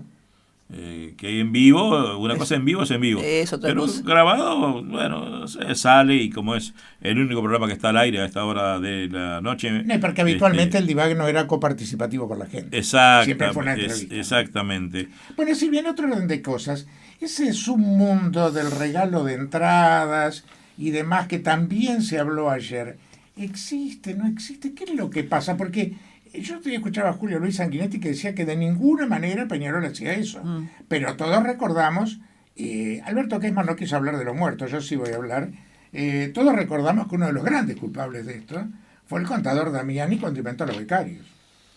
Sí, me cuesta hablar algo contra Damiani porque yo lo quería mucho al contador. Para mí Sí, era, que fue una gran figura, no, para mí era un pero genio. tuvo Para mí horrores era un a la genio. Y conducción sí, de obvio. Peñarol. A ver, la entrega de entradas existió siempre en el Uruguay, no solo por el contador Damiani, Nacional también lo hacía, o sea, lo hacían todos. Ahora los clubes se comprometieron a que eso se terminara, a que no haya más ese regalo parece que de no. entradas. Aparentemente, según dijo Vázquez En el ayer, partido Peñarol Plaza Colonia. según dijo Vázquez ayer, y tiene pruebas aparentemente de que Peñarol sigue haciéndolo. Bueno, Peñarol tendrá que tomar las riendas Ahora Peñarol correspondientes. querrá que destruyan su propio estadio. No, pero es inexplicable. Pero a ver, lo de la gente es inexplicable. Por eso decíamos, ¿cómo ahora uno no puede entender las cosas? Fíjate que el otro día era un partido amistoso contra Deportivo La Coruña, que es un partido que dice, bueno, acá no va a pasar nada, es imposible que pase algo, ¿no? O sea, solo estaban los hinchas de Peñarol y 3 gallegos que fueron a ver a Deportivo La Coruña. Y pasa esta avalancha, que además, hay una cosa que dijo Julio Luis Sanguinetti hoy y yo un poco lo comparto, ¿no? Porque la policía se basa en lo que le dijeron los que hicieron la avalancha, que dice, no, nos dijeron que nos iban a dar 50 entradas y nos dieron 30. Y por eso palabra. Claro, y le creen a estos que hacen la avalancha. ¿Por qué no fueron a Peñarol a preguntar qué esto pasó? Dice que Julio Luis Sanguinetti dice que a él no lo llamó nadie a preguntarle qué había pasado. Entonces se basan en la palabra de esta gente que son delincuentes. Entonces eso es medio inexplicable también, ¿no? Y hay un tema, sí, mi querida Silvia, con la justicia también. No, bueno, eso tiene que el Parlamento sí, regularizarlo, alguna porque ley. así entran por una puerta y salen por la otra. Exactamente, que al policía tampoco le hace gracia. Obvio. Porque después el delincuente se le pasea por la cara. Claro. Sí, sí. Es increíble que no puedo creer que la justicia pegó, robó, va a la justicia el otro día, le tomaron una declaración Y se va. afuera. Entonces, así. Bueno, el otro día una pregunta inteligente de Da Silveira en esa conferencia fue cuando Vázquez dijo, bueno, se le saca del fútbol por un año. Dijo, bien, se le saca del fútbol por un año. ¿Y quién lo controla? ¿Qué vamos a hacer? ¿Lo llevamos a una seccional? ¿Lo tenemos con hora de presentismo? ¿Lo vigilamos en la casa? Porque es muy fácil decir, esto es como el no acercarse a 100 metros o a 300 metros. Y han matado a la mujer igual. Sí. Entonces, ¿cómo se diligencia? Pero no son tantos, Jorge, se dan 300, 400 Bueno, que hay que... Pero hay que pararlo. Para mí te tienes que presentar en la comisaría el día Exacto. 2 horas antes del 2 partido. horas. Hasta 2 horas Hasta 2 horas después. Y si no, va a ir a buscarlo a la casa. Exacto, No sé. exacto. Creo que la policía tiene suficiente recurso como Sí, pero no quedó explicitado. para ir a la casa a buscarlo y si no va, arresto. ¿Sí? Es tan sencillo, es la ley. Silvia, contanos un poco cómo es tu día en el diario. Bueno, yo ahora que cubro Peñarol, por lo general voy a la hora que Peñarol entrena, ¿no? Si Peñarol entrena de mañana, voy de mañana. Si Peñarol entrena de tarde, voy de tarde. Por lo general me estoy siguiendo día a día a lo que hace Peñarol. Muchas veces tengo una entrevista pactada con determinado jugador y bueno, en ese caso por lo general voy al final del entrenamiento porque ya arreglo con él que te espero después que termines el entrenamiento. Por ejemplo, el otro día hice una nota con Marcel Novik y Tai quedó así, que después que él ya empezó a entrenar, empezó a ir a los aromos. Qué fuerza anímica que tiene. Sí, es bárbaro. Porque bueno, le sacaron el yeso y bueno, ahora ya empezó a ir a los aromos todos los días, si bien sigue con las muletas y tiene una bota, pero bueno, ya está en otra, ya se siente de manera distinta porque va a compartir con sus compañeros todos los días, entonces ya quedé de hacerlo después del entrenamiento. Después vuelvo al diario, bueno, en la práctica, como te dije, hay que estar tuiteando todo. Escribo algo, llego al diario, escribo algo para la web, y después, bueno, ahí hay que elegir, ver qué páginas me dieron para Peñarol, por lo general me dan 2 páginas todos los días de ovación para Peñarol, hay que elegir la maqueta, nosotros tenemos unos biblioratos así llenos de maquetas, entonces diferentes, entonces según lo que tenemos, lo que vamos a hacer, si vamos a hacer una entrevista, si vamos a hacer una crónica, lo que elegimos la maqueta. ¿Quién te da ese espacio, el jefe de redacción? Sí, no, el jefe de Ovación, De Ovación, el editor de Ovación. Por lo general, Nacional y Peñarol llevan 2 páginas todos los días, por lo general, ¿no? A veces han llegado 3 y pasa algo, o a veces, si por ejemplo juega la selección, Peñarol Nacional salen de una, o porque lo más importante es la selección. Y bueno, después también se eligen las fotos con el editor de fotografía, porque a veces uno elige una maqueta y las fotos que tenemos no sirven para esa maqueta. O sea, de repente la foto es apaisada y justo la que tenemos es vertical. Entonces vamos con el editor de fotografía, miramos las fotos que el fotógrafo sacó. Por ejemplo, el día que yo hice a Novi, que él sacó una cantidad de fotos y según las fotos que yo vi que él me había sacado, me elegí determinada maqueta. Y bueno, y después te pones a escribir. ¿Y cuál es tu cable a tierra? Para salir del estrés, ¿qué te gusta? ¿Te gusta leer? ¿Te gusta ir al cine? ¿Te gusta mirar una película en tu casa? Me gusta caminar por la Rambla con mis perros y me gusta hacer yoga. ¿Tienes muchos? 2. 2 perras y me gusta hacer yoga. ¿Vivís cerca de ahí de la Rambla? Vivo a 5 cuadras más o menos de la Rambla. Y bueno, me gusta mucho caminar por la Rambla. ¿Cuál es tu día libre? Los viernes. Porque yo trabajo sábado y domingo, o sea que los viernes es el único día libre que tengo, 1 por semana. ¿Qué haces en tu día libre? Bueno, por lo general hago todo lo que no hice durante la semana en mi casa, que ya es bastante. ¿Ahí actúas de ama de casa? Y sí, o sea, actúo de ama de casa todos los días. Yo por lo general antes de irme al trabajo dejo la comida pronta, ¿verdad? ¿Te gusta cocinar? Yo fui a Crandon y aprendí a cocinar, creo que cocino muy bien, pero ¿Qué es lo que te sale mejor? Muchas cosas. Ahora me decís así, hay una empanada gallega que hago que me queda muy bien. Uy, pero las tortas también, las tortas de cumpleaños, yo las hago en mi casa, nada de comprar la torta cuando cumple alguien de mi familia. Pero a mí cocinar me gusta, pero cuando uno tiene que hacerlo a modo de rutina todos los días, a mediodía y a la noche, a veces a fin de mes con poco dinero, no te gusta tanto. A mí me gusta, a veces los hombres dicen, no, porque a mí me encanta cocinar. Claro, cocinan una vez, cuando tienen ganas, dejan toda la cocina sucia, no lavan nada, así también a mí me encanta comer. Ahora, ¿tu pareja te ayuda? En la cocina no. Él es muy compañero, los platos sí, si tiene que lavar los platos lo lava. Él si tiene que lavar un piso te lo lava, es muy compañero, pero la cocina no es su fuerte. No es su fuerte. Mi hija sí cocina muy bien. Ahí está. Pero tiene que tener ganas. Dejaba la comida. Se la dejás para ella, porque vos no estás dentro del día. O sea, yo por lo general me llevo para comer en el diario y dejo para ella y el padre. El padre sale de un trabajo, viene, come, después entra al otro trabajo. Yo lo conocí trabajando en esto también. Él es director de cámara de televisión, trabaja en el 12 y en el 5. Ah, mira. O sea que, pero bueno, a veces a mí me dicen, ay, ¿cómo haces que trabajás tanto? Y a mí me parece que trabajo como cualquier otra mujer. O sea, quizás sea diferente porque no tengo un horario estricto. Si mañana Peñarol o la selección se va a las 6 de la mañana para no sé dónde, tengo que ir al aeropuerto a las 6 de la mañana a hacer notas, voy. Y si a veces vienen a las 12 de la noche, también. Pero tal vez eso le da vida a la cosa porque te saca de la rutina. Claro, eso sí. Pero a mí me parece que una mujer que trabaja 10 horas en una fábrica, aunque ahora cada vez hay menos fábricas lamentablemente, pero bueno, y también se tiene que ocupar de su familia, su vida no es muy diferente a la mía. ¿Y en tus vacaciones? ¿En tus 20 días o 15? Bellavista. En verano Bellavista. ¿Sí? El balneario ¿Tenés Bellavista. No tengo, alquilo. 5 de Oro no quiere venir conmigo. Bellavista? Empezamos a ir a Solís cuando la niña era chiquita. Fuimos algún año a la colonia de vacaciones del Alcyon, a la hostería Bellavista alguna otra vez, y bueno, después nos cambiamos para Bellavista porque tiene esa cosa de bosque que me gusta más que Solís, y el hecho de que la playa tenga muchos cantos rodados hace que vaya poca gente, y a mí me gustan las vacaciones con poca gente. Y bueno, nos hemos, hace ya como 20 años, creo que no sé si 20, pero 18 que vamos a Bellavista. ¿Estás en tu mejor momento periodístico o cuál fue ese momento? No sé, no sé.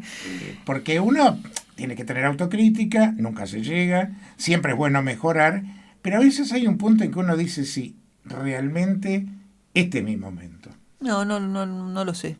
A veces leo cosas que escribí hace muchos años, leo cosas que a veces me parecen mejor que las que escribo ahora y a veces me parecen peor que las que escribo ahora. Yo lo que hago es ponerle mucho cariño a mi trabajo, mucho amor, y creo que eso es la base de todo, ¿no? Y darlo todo por él. Yo tengo la camiseta del diario El País puesta. Te iba a decir, vos sos parte del mobiliario del país porque ya son 20 años, ¿no? Sí, bueno, tengo compañeros que hace 42 que trabajan, claro, así que todavía me falta para el mobiliario. Pero inclusive han habido cambios en el país han habido gente al seguro de paro, y bueno, como toda empresa, ¿no? Sí, El país no está escapa. muy complicado porque además los diarios, la gente tiende a leerlos cada vez menos, o sea, el diario Eso, papel, exactamente. ¿verdad? La gente lo mira rápido en la computadora, entonces supuestamente es una especie en extinción, aunque hay países en Europa, Alemania sobre todo, donde ya se ha vuelto al papel. O sea, que la gente ya pasó por todo esto que estamos pasando Para nosotros. mí es un placer sentarme a leer un diario. Pero no sé si los jóvenes lo hacen. Sí, pero mucha gente, ¿Entendés? Jorge, lo mira por la computadora. Claro. Va ahí por... Yo por ejemplo, internet.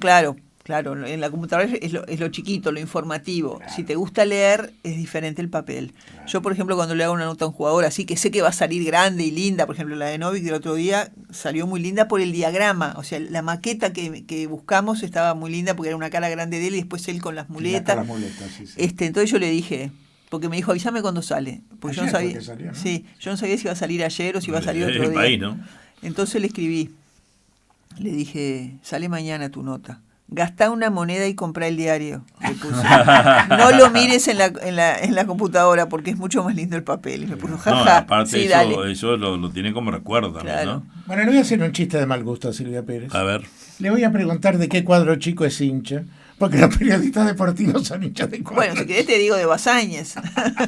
No, yo te voy a contar la verdad, como la cuento siempre, si la gente me cree o no me cree, es problema de la gente. Yo cuando era chica era hincha de Nacional. Y por supuesto, estabas al lado de tu papá. Sí, igual yo no vi jugar a mi padre, yo nací cuando mi padre tenía 42 años, yo no lo vi jugar, o sea, sé que él fue una gloria de Nacional. Es más, mucha gente ahora no, porque ya los jóvenes ni saben quién era mi padre, pero cuando yo empecé a trabajar en esto, mucha gente... Yo era identificada que era Bolsa porque mi padre había jugado en Nacional. Después que tuve mis hijos y todo eso, perdí un poco la cosa por el fútbol. Y después cuando empecé a trabajar en esto, yo trabajaba en el informativo Canal 5, iba por todas las canchas, porque hacía notas con Nacional, con Peñarol, con el cuadro que iba a jugar el fin de semana con Nacional y Peñarol. Entonces cuando vos vas por todas las canchas y ves que realmente los equipos chicos tienen unas dificultades que no tienen los equipos grandes, que tienen aire acondicionado en el cuarto de la concentración, y los chicos a veces tienen unas pelotas que... O no tienen para bañarse. Totalmente. Entonces vos terminás valorando a ese que trabaja con tanto sacrificio. Y cuando después en el partido ves que ese equipo chico le juega de igual a igual al grande y muchas veces le gana, te gusta que le gane. Ahora, después también me ha pasado que cuando vos cubrís un equipo y vas todos los días y te sentís parte de ellos de alguna manera... querés que gane el cuadro, porque además es mejor para tu trabajo. Si ganan, están todos contentos, te dan nota, está todo bárbaro. Si pierden, es una mala onda, se van del estadio sin hacer una nota, y vos tenés 2 páginas para llenar y estás pensando, ¿qué pongo si esto no me hablan? Entonces, yo sinceramente ahora quiero que gane Peñarol, porque yo cubro Peñarol y a mí, para mi trabajo, es bueno que gane Peñarol. Y además, como estoy ahí prácticamente todos los días y también me involucro efectivamente, me gusta que les vaya bien. ¿Cuál es con el jugador de Peñarol que tiene mejor onda? ¿Hoy? Sí. Creo que la Hormiga Valdés, a quien le regalé una perra de mi perra. Mira. No, pero yo por lo general, creo que ese también es mi fuerte. Yo me llevo muy bien con los jugadores. Entonces a veces, me acuerdo cuando yo trabajaba en El País de los Domingos, Miguel Carvajal me decía que yo lograba que me dijeran cosas que no le decían de repente a otro periodista. Y él muchas veces quiso que yo pasara del deporte a hacer notas de otra cosa, de política. O sea, yo nunca quise. Yo siempre trato de hacer hincapié en las notas, sobre todo si tenés espacio, ¿no? Porque si tenés que hacer una nota chiquita, tenés que hablarle de por qué tiró el penal para allá arriba y no puedes hablar de otra cosa. Pero en ese tipo de notas grandes, yo siempre trato de mostrar un poco la parte humana, como están haciendo ustedes en el divague, porque muchas veces al jugador se lo juzga por lo que se le ve en la cancha y a veces es injusto, ¿no? Porque... salvo los de los equipos grandes que ganan mucho dinero, los demás son trabajadores como cualquier otro que deben tener dificultades para llegar a fin de mes, que de repente tiene un hijo enfermo, cosas que la gente no sabe y lo juzga horrible porque de repente no jugó bien ese día, y ese día de repente el tipo no pudo jugar bien. Porque, por ejemplo, un empleado público te está haciendo a vos un formulario, se equivoca, lo tira y hace otro y no pasa nada. Al jugador no se le perdona que le erre en su trabajo. Entonces a mí me gusta mucho mostrar la parte humana del jugador, que me cuente su niñez, cómo era. Bueno, ese tipo de nota me gusta. A mí mis compañeros me embroman. Yo tengo compañeros, a ver, Silvia le preguntó del hijito, le preguntó de los perritos. Y sí, Silvia le pregunta de eso porque me parece que a la gente... Para el lector a mí me parece que a la gente le gusta saber eso. Bueno, y ahora el señor Abel Duarte te va a hacer 3 preguntas que son mandatorias. Tiemblo. Y después otro match que tenemos mano a mano. Bien, no, son muy fáciles porque orientales de la Iglesia Católica, Sí, de la curia. lo sé. Muy bien. Entonces, la primera pregunta es, ¿Silvia Pérez es católica? ¿Cree en Dios? No. ¿Cómo te definís? ¿Atea? No, sí. Yo creo mucho en la naturaleza. ¿Y quién hizo la naturaleza? No sé. Yo fui a un colegio metodista, ¿no? Y en ese sentido me parece más normal lo que hace la iglesia metodista. Por ejemplo, el pastor que te casa se casó y tuvo hijos y te está hablando basado en su experiencia. A mí me parece que el cura, por ejemplo, debería casarse, tener una vida más normal, propia del ser humano, para poder seguir haciendo lo que hace, pero con otra experiencia. De todos modos, yo valoro muchísimo a la gente que tiene fe, a la gente católica. ¿Vos no tenés fe? Sí, pero no así como tienen la gente que realmente cree en Dios y la gente católica. Yo tengo amigas que son católicas, las he acompañado a misa muchas veces.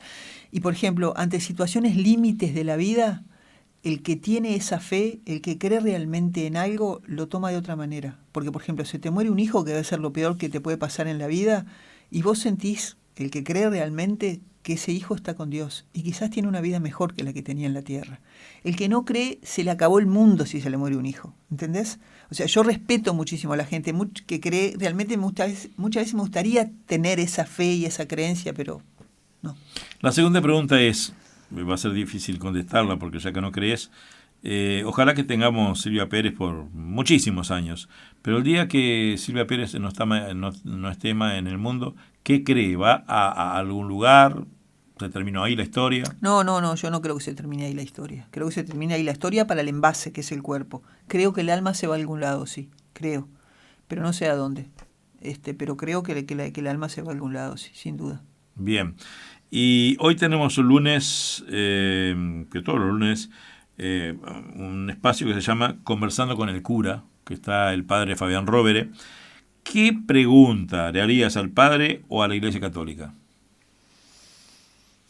Qué difícil.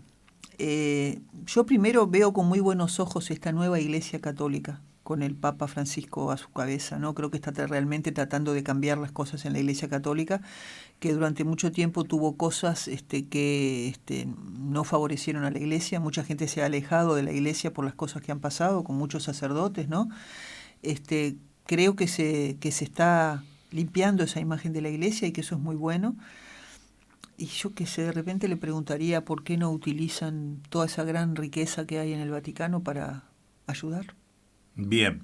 Y ahora la pregunta... Ahora el match personal. No, que en realidad no es un match. Los dos tenemos una definición visión diferente, distinta del destino. En el fondo le llamo una cosa y yo le llamo otra. A ver. Pero para ti, ¿el destino existe o no? Y si existe, ¿qué es? Y el destino, mira, te cuento una nota que hice ayer. A veces el destino yo creo que existe. Porque te cuento una nota. Gracias, ayer hice una nota con ayer hice una nota con, no sabía quién era el que tenía qué posición. Ayer hice una nota con el pajarito Federico Valverde, que se fue a jugar al Real Madrid, jugador de Peñarol que tenía 17 años, que cumplió los 18 y se fue a jugar al Real Madrid, que lo había visto y contratado en el Sudamericano Sub-17, que lo vio y él deslumbró y ya lo agarraron. El chiquirín tenía 4 años y soñó que estaba jugando en un equipo, en un estadio repleto de gente, y él tenía una camiseta blanca puesta. Se lo contó a los padres. El padre, que es mancha enfermo, le dijo, no, Nacional, no, quedó por ahí. A los 11 años se le repitió el sueño. Y le dijo a la madre, soñé de vuelta que estoy jugando en un estadio lleno de gente y la gente tengo una camiseta blanca puesta y la gente habla raro. Pero eso ya lo soñaste, le dijo la madre. Sí, a los 17 años, cuando él está jugando el Sudamericano con la selección Sub-17 de Uruguay y el Real Madrid viene a verlo y hablan con los padres y se interesan por contratarlo, los padres se dan cuenta que la camiseta blanca era la del Real Madrid. Es blanca, ¿no? Sí, claro, el equipo merengue. La camiseta blanca era la del Real Madrid. No te puedo creer. Y el chiquilín, con 9 años, después de jugar en Estudiantes de la Unión, de una familia muy humilde. ¿Él ya jugaba al fútbol de chiquito? De chiquito, a los 3. Pero claro, pero a los 4 años soñó eso. Sí. Él tenía 2 años y medio, estaba jugando en la calle, pegándole la pelota con pañales y chupete. Pasó un señor de Estudiantes de la Unión y vio que le pegaba la pelota de una manera y le habló a los padres para llevarlo. El primera vez que salió campeón tenía 3 años en Estudiantes de la Unión. Y ese día dejó los pañales, porque se sacó el pañal festejando y no lo usó más. Y en la foto del campeón que está con el chupetito en la mano. A los 9 años se fue a jugar a Peñarol, a las infantiles de Peñarol. La primera vez que se presentó a entrenar en las infantiles de Peñarol tenía una camiseta puesta del Real Madrid que la madre le había comprado en la feria. O sea, si eso no es destino, el chiquilín soñó una camiseta blanca, no sé qué, hoy está ahí en el Real Madrid. La pucha, Le falta ver el estadio calmado aclamando. Me dejás, qué hecho curioso, me dejás frío con eso. ¿En cuánto lo compró Real Madrid? No sé. Nunca manejo mucho las cifras, ¿sabes? Nunca manejo. Y mucha gente se enojó. Pero separó el chico porque el chiquilín es de una familia muy humilde, la mamá incluso llegó a hacer limpiezas y todo. Y hoy, bueno, él se fue ahora, los padres van la semana que viene, dentro de 15 días para allá con él. Pues claro, acaba de cumplir 18 años. Aparte hay que ver lo que es el complejo de Real Madrid, ¿no? Ahí va a vivir. Es muy chiquito, pero creo que él va a vivir en una residencia del Real Madrid para jugadores, que yo estuve viendo las fotos allá en internet. Es un lujo asiático. Es impresionante. ¿Y es inteligente, buen chico? Es buenísimo, adorado. Además tiene 18 y parece 14. Vos le ves la carita, parece 14. Mirá él en vos. Principio va a jugar en el Castilla, que es la filial del Real Madrid, porque en Europa es muy difícil que un jugador de esa edad ya arranque. ¿De qué juega él? De volante. Que ya arranque jugando en la Real Madrid es muy difícil. No es como acá que los ponemos en primera a los 17 años. Él va a empezar jugando en el Castilla, pero ahora cuando el Real Madrid vuelva, que está en Canadá haciendo la pretemporada, el equipo de Zidane vuelva a Madrid, 3-1 con el Paris Saint-Germain. Sí, lo van a empezar a mechar, que vaya a entrenar con el Real Madrid, lo van a empezar a mechar de a poco. Pero vos imaginate que yo no manejo cifras tampoco, pero no menos de $1 millón deben haber pagado, y a él sale, y ahí mismo le toca el 20%. No, mucho más. O mucho más. Y me imagino que debe ir por un contrato bastante importante. Totalmente. Y después la prima. Aparte los contratos en Europa son de larga duración. Sí, no se hacen por una temporada. Claro. Ahora, ¿estudia él?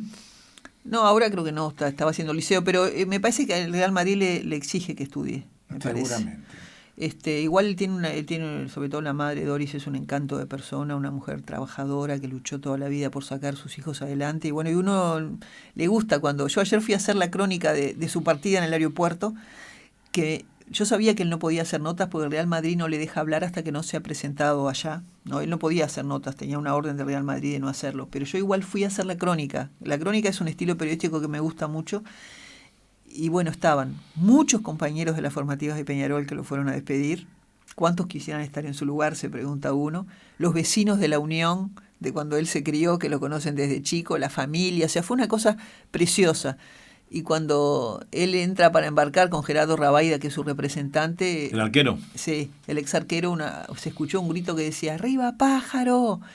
Y la gente empezó a cantar, olé, olé, olé, Fede, Fede, que es lo que Federico se llama, que es lo que le cantaron tantas veces en los partidos cuando él le daba goles a sus compañeros, ¿no? Fue realmente una cosa muy emotiva y bueno, y a uno le gusta cuando una gente así tan humilde y tan sacrificada puede ir para adelante en la vida. Como dice mi amigo Sanguinetti, el ex presidente, cuando hablamos, dice, hace un mandado a Abel. Yo digo, me hace un mandado, presidente, para pedirle una cosa, y el mandado que yo te pido es dentro de un mes más o menos llamarte para que vos nos des el teléfono. Nosotros solemos hacer notas así, humanas más que nada, ¿no? Y cómo está cuando a él le permitan hacer notas, cómo salió. Le voy a decir que vos nos dijiste que del sueño de él y que nos interesó mucho. Incluso había un jugador, el Viduca chico, que yo no me acuerdo nunca el nombre. Yo tampoco. El Viduca grande es el padre, y él hizo de productor, porque el Viduca chico estaba jugando en el Líbano. Él jugó en Boston River y después se fue al Líbano. Al Líbano, ahora por un año, pero no le renovaron el contrato y ahora tiene 22 años y está esperando equipo aquí en Uruguay. Vino por la radio, me trajo la camiseta del equipo del Líbano, la camiseta de él, que la tengo como un trofeo en casa. Esas cosas son... Yo, por ejemplo, jamás pido una camiseta a un jugador. ¿Tenés una camiseta? Jamás pido una camiseta. Yo tengo compañeros de trabajo que le hacen una nota, nunca lo vieron en la vida, le hacen una nota y ya le piden la camiseta. A mí yo haría lo mismo. No me gusta. Son tipos, mira, yo más fanático de Peñarol que yo, imposible. Aparte viví toda la época buena siendo jovencito. Yo manifestaba, gritaba, pero nunca me puse un gorro, nunca me abracé una bandera, nunca me puse una camiseta. Sí, yo nunca le pedí ¿Y una vos tenés camiseta. alguna? ¿Te han regalado alguna? Cuando volvieron del Mundial de Sudáfrica, yo le fui a hacer una nota a Fuchile a la casa y me dijo, esperá que tengo una cosa para vos, Silvia. Y me dio la camiseta de la selección.